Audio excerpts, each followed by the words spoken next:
Well, as more secrets and motivations are revealed and the characters start to lose their sense of identity, the show starts to get more intense than ever in what is easily the show's strongest episode yet. Don't change the channel, don't touch that dial. We got it all on UHF. Take off your sneakers.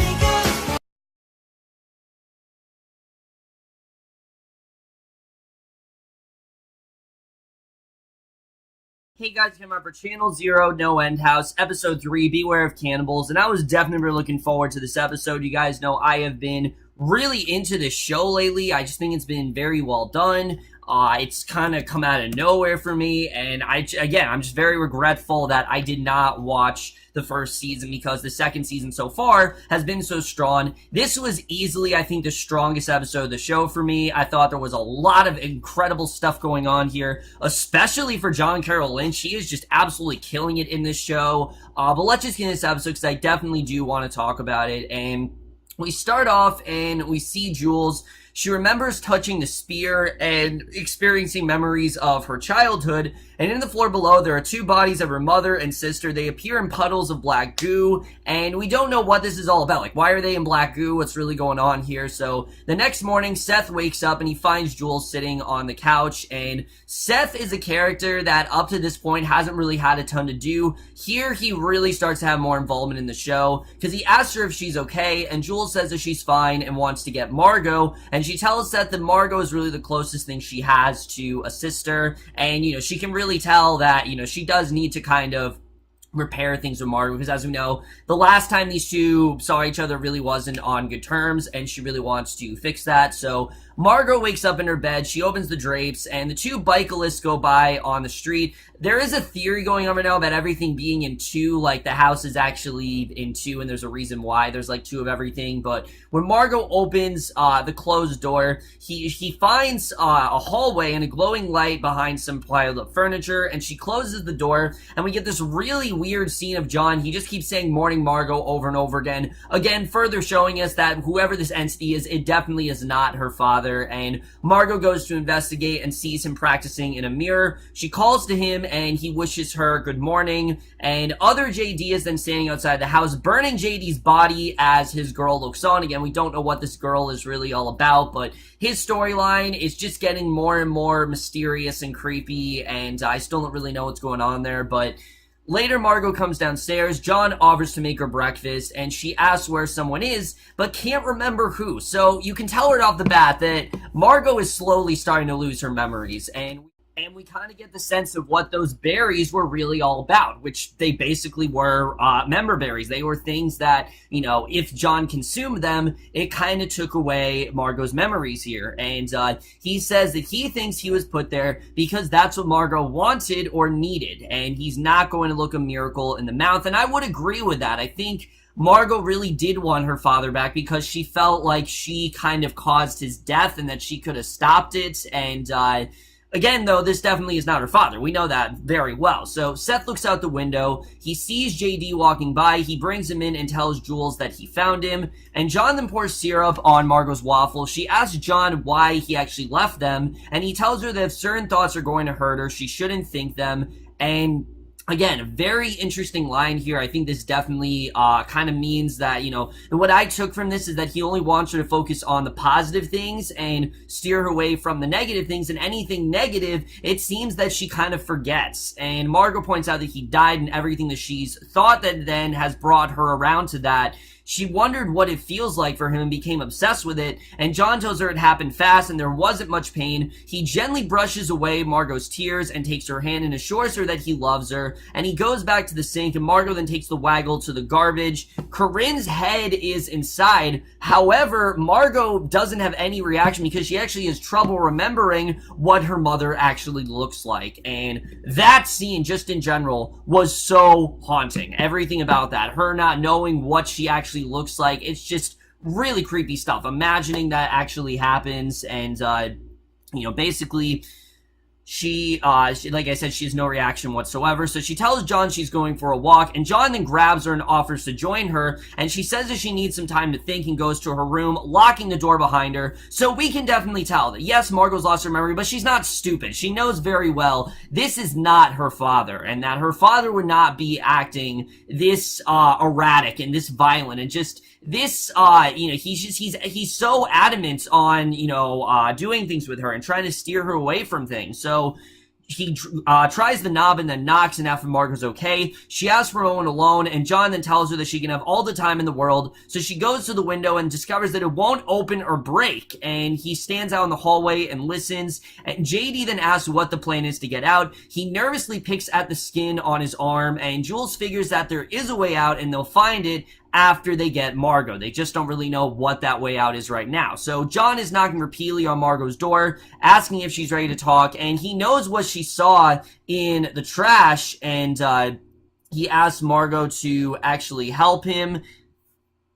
So John then knocks repeatedly on Margot's door, asks if she's ready to talk. He knows what she saw in the trash, and he's actually trying to figure out himself. And John explains that it's what he eats, and he'll get hungry again, and it's going to get worse. So, again, what I took this as that he feeds off of her memories, and the more memories that he eats, the less she begins to remember, and that stuff as well.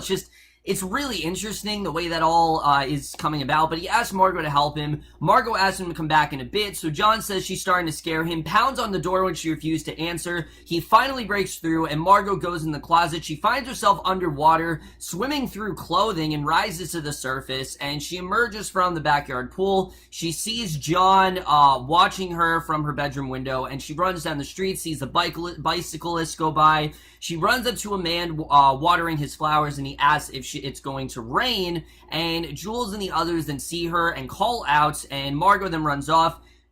John arrives and asks the man where Margot went, and he tells him to watch out for the flowers. So he rams his hose into his mouth and out the back of his head, which... that was insane. I mean, I don't know what that was all about and why he is doing what he did there, but he walks off in search of Margot, and as the man's wife actually runs to him, we see him, she starts screaming for whatever reason, so she runs in the local school, runs down the hallway. A woman then grabs her arm and shushes her without stopping, and John then comes in and finds the woman lying on the floor, staring into space and talking in Russian, and ignoring her, he continues on, and Margot enters another hallway. She hears the Russian anthem playing, and again, this is just the sense that there's no way they're actually back in their true home.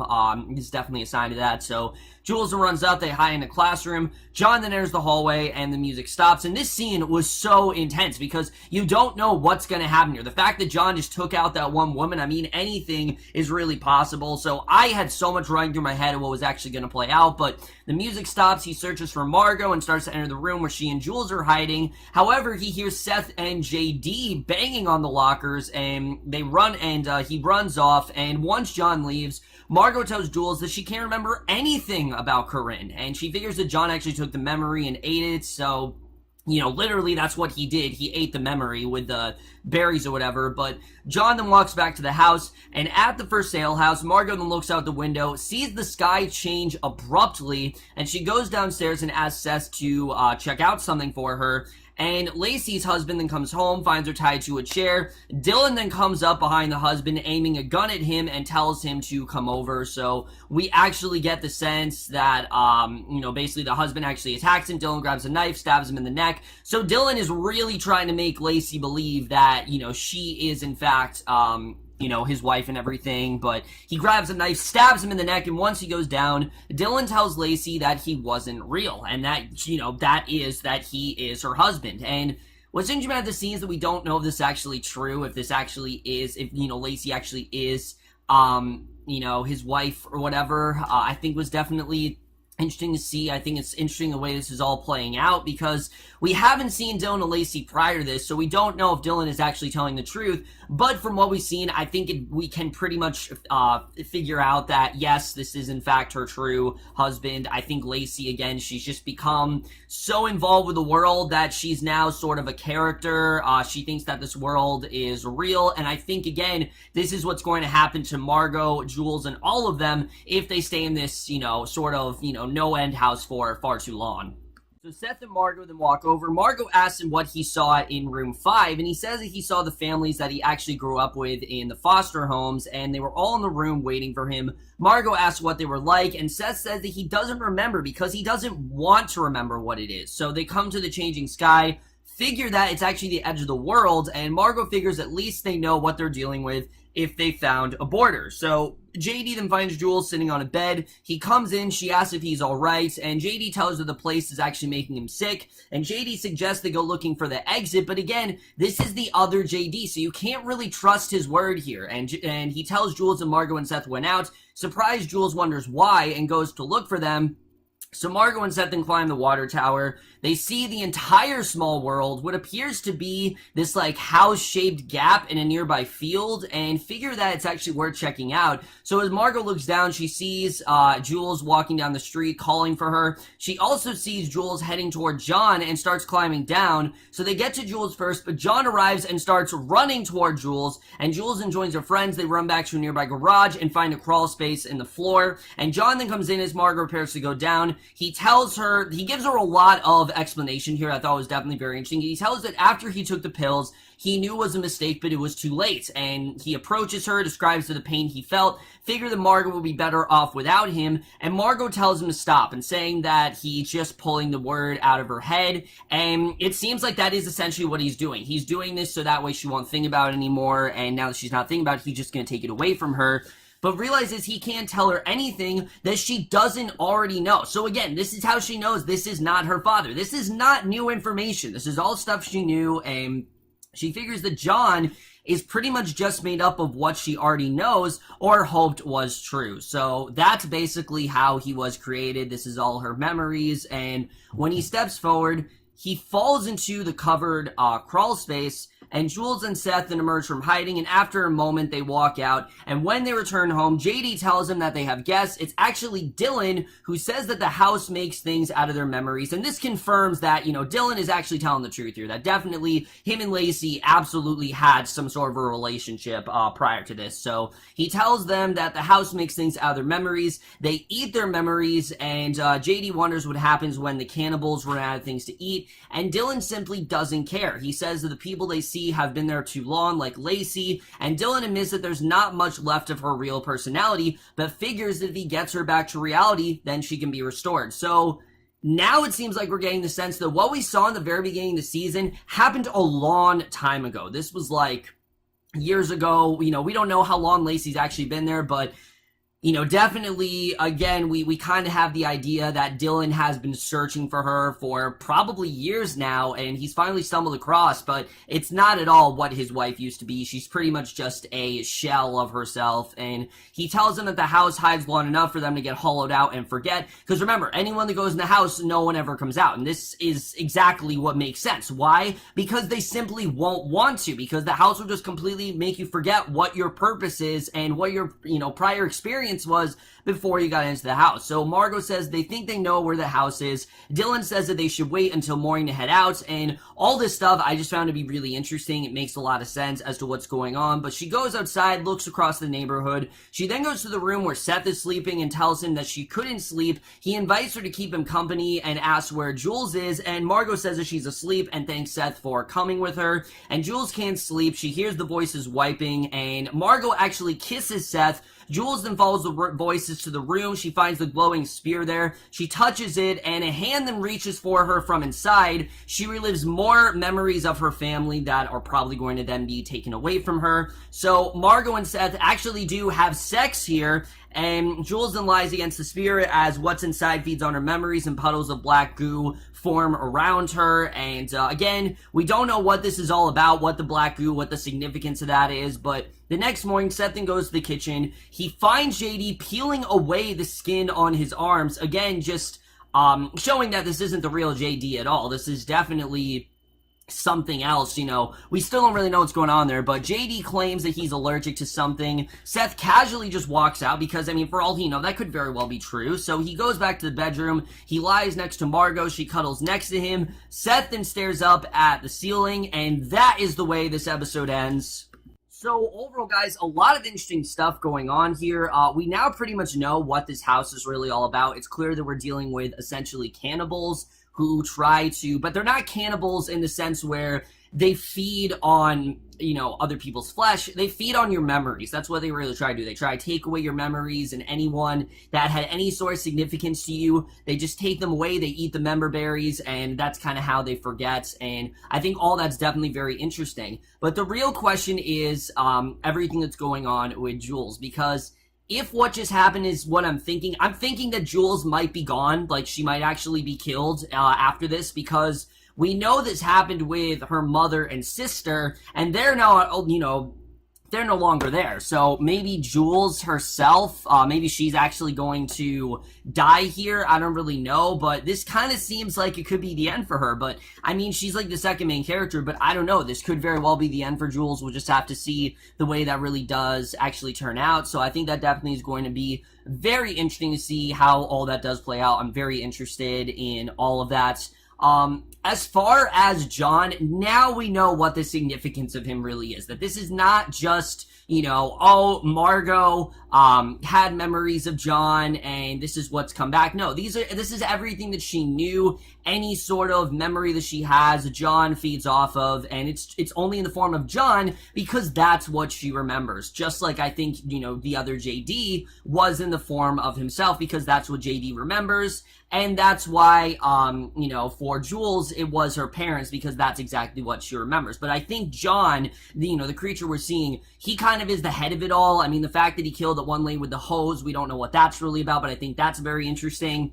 And now that we know what's going on with Dylan, the significance of him and Lacey, I like that they confirmed that, yes, Lacey is in fact his wife. He's not crazy. That's definitely what's going on. She's been there for far too long, and I like that we're now seeing what's actually going on here, and he doesn't really care what happens when they run out of things to eat. I think that overall is very interesting, so I'm definitely looking forward to seeing what's going on there. And you feel bad for Dylan because, again, you get the sense that he's been searching for years now for Lacey, but she's just been so enriched in this narrative that she's basically just become a part of it, and it's really sad to see. But what we're dealing with here is all stuff I find very interesting. I think I'm definitely interested in seeing how that's all going to play out. And then JD, not entirely sure what's going on with him. Why is he still here? Why did he take away the other JD? What is he really? I mean, we don't really know what's going on there, and I think we're going to find out eventually, but right now, I still don't really know what the purpose of him is. Is he trying to, derail their search? Is he trying to give them, false information? Because he didn't give them fake information. What he said to Seth, what he said to Jules was very true, but at the same time, JD is the reason why she was just in that black puddle, so I do think that there definitely is some significance there. I think there definitely is a connection there, and I do think that this other, JD, he has a very sinister intent. We just don't really know what that's all about right now. Really, my only complaint in this episode is, as much as I did like seeing Margot and Seth bond, I thought they honestly had some really strong scenes here. Them having sex and basically becoming a couple in this episode just felt really forced to me. It felt like they only did this just so Margot and Seth could have this moment together, just so they could have some sort of connection, and I don't know, it didn't really work for me, honestly. I understand what they were trying to do, but I just didn't really understand why they had to have sex in this episode. Kiss, fine, sleep together, fine, but why did they need to have sex? I just didn't really understand why the show took it in that direction. Other than that, guys, I am absolutely loving the show. I am loving where we are headed throughout the rest of the season. We only have 3 episodes left, which is insane, but I am definitely interested in seeing where we're really going to go from here. And I am going to give Channel Zero No End House Episode 3, Beware the Cannibals, an A-. So over, guys, for this episode of Channel Zero No End House, some of you guys thought of this episode overall. Love your thoughts in it. I really did love this episode overall. I'm loving to see, and I'm really loving where the show is going. But that's my review. Hope you guys enjoyed. See you guys in my next video, and I will see you guys for that. Okay, bye.